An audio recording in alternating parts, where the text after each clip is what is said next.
Hello student, good morning. I am Hemant and welcome to my YouTube channel. Today I am going to start a new poem, that is The True Beauty. Before starting this poem, let's see the summary of the poem. In this poem, The True Beauty, the poet admires the beauty of mind and soul and hates physical beauty without virtues. The physical beauty, rosy cheeks, coral lips, star like eyes decay according to time. As a result, the lover's feeling for his beloved decreases, while love based on gentleness and purity of mind and soul is everlasting. इस poem में जो poet हैं Thomas carry, वो मन और आत्मा की सुंदरता की प्रशंसा करते हैं और गुणों के बिना जो शारीरिक सुंदरता होती है उससे नफरत करते हैं। शारीरिक सौंदर्य जैसे गुलाबी गाल, मूंगे जैसे लाल ओठ, तारों के समान आँख, समय के साथ ये क्या होते हैं, ख़त्म हो जाते हैं। ये सारी चीज़ें जैसे जैसे समय आगे बढ़ता है ये सारी चीज़ें ख़त्म हो जाती हैं, जिसके परिणाम स्वरूप जो प्रेमी होता है, प्रेमी की अपने प्रेमिका बिलेवेड के प्रति जो भावनाएं होती है प्रेम करने की, उसकी जो इंटेंसिटी होती है, लगन होती है प्रेम करने की, वो क्या होती है, ख़त्म हो जाती है। जबकि नम्रता, मन और आत्मा की पवित्रता पर जो आधारित प्रेम होते हैं वो एक समान सदैव बने रहते हैं। वो प्रेम जो आदमी सोल आत्मा से करता है वो क्या होते हैं, वो उसकी जो इंटेंसिटी होती है, प्रेम करने की लगन होती है, वो हमेशा एक समान रहती है, वो कभी कम और ज़्यादा नहीं होती। जबकि वो प्रेम जो फिज़िकल ब्यूटी पे बेस्ड होता है, जो शारीरिक सुंदरता पे बेस्ड होता है, वो स्टार्टिंग में तो उसकी इंटेंसिटी बहुत ज़्यादा होती है, बट जैसे जैसे उसके बिलेवेड की जो एज होती है वो धीरे धीरे बढ़ती है तो क्या होता है, उसके प्रेम की इंटेंसिटी, लगन होती है, वो कम हो जाती है। तो इसमें जो टॉमस कैरी हैं वो फिज़िकल ब्यूटी को निगेट करते हैं और जो स्पिरिचुअल ब्यूटी है उसकी एडमायर करते हैं। वो कहते हैं कि मैं शारीरिक सुंदरता, जहाँ पे मूंगे जैसे लाल ओठ, गुलाब तारों के समान नेत्र, इस पे जो आधारित प्रेम होते हैं मैं उसको डिस्पाइज करता हूँ, उसको नफ़रत करता हूँ।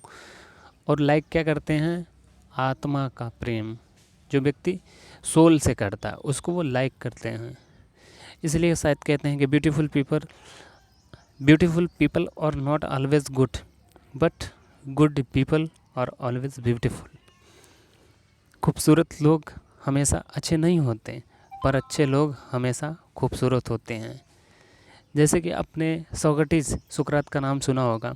वो एथेंस यूनान का एक फिलोसोफर था जो इसकी फिज़िकल अपीयरेंस, शारीरिक बनावट, स्ट्रक्चर बिल्कुल भी ठीक नहीं थी। सुकरात क्या था, अंडरसाइज, नाटा था। उसकी जो आंखें थे बल्जिंग, बाहर की तरफ निकली हुई थी, फ्लैट नोज़, उसकी जो नाक थी चपटी थी। इतना ज़्यादा उसका फिज़िकल जो अपीयरेंस था इतना ज़्यादा ख़राब था, बट सुकरात का जो माइंड था, उसकी जो सोल थी, उसका जो थॉट था वो बहुत खूबसूरत था। इसीलिए पूरे एथेंस के लोग सुकरात को प्रेम करते थे, सुकरात को अपने घर बुलाने के लिए बहुत ज़्यादा क्यूरियस रहते थे। जिसके घर सुकरात चला जाता था वो अपने आप को बहुत ज़्यादा गौरवान्वित फील करता था। क्यों? क्योंकि सुकरात बहुत महान था, शरीर से नहीं, आत्मा से, मन से, विचार से। इसीलिए ये सारी चीज़ें हमेशा लाइक की जाती हैं। और फिज़िकल ब्यूटी एक समय के साथ ख़त्म हो जाती है तो उसकी इंटेंसिटी ख़त्म हो जाती है। सो स्टार्ट करते हैं पोएम। ही दैट लव्स रोजी चेक्स और कोरल लिप एडमायर।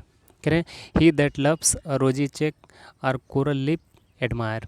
वह व्यक्ति जो अपनी प्रेमिका के गुलाबी गालों को प्रेम करता है, या फिर मूंगे जैसे लाल ओठों की प्रशंसा करता है, या तारों जैसी चमकदार आँखों में अपने प्रेम के अग्नि को बनाए रखने के लिए ईंधन की तलाश करता है। करें, ही दैट लव्स अ रोजी चेक्स और कोरल लिप्स एडमायर। वो व्यक्ति जो अपने प्रेमिका के गुलाबी गालों से प्रेम करता है, या फिर और कोरल लिप या फिर मूंगे जैसे लाल होठों की प्रशंसा करता है, और फ्रॉम स्टार लाइक आइज, या फिर तारों जैसे आँखों में, डथ सीक तलाश करता है, फ्यूल ईंधन की, टू मेंटेन हिज फायर्स अपने प्रेम की अग्नि को बनाए रखने के लिए अपने प्रेमिका के आँखों में ईंधन की तलाश करता है।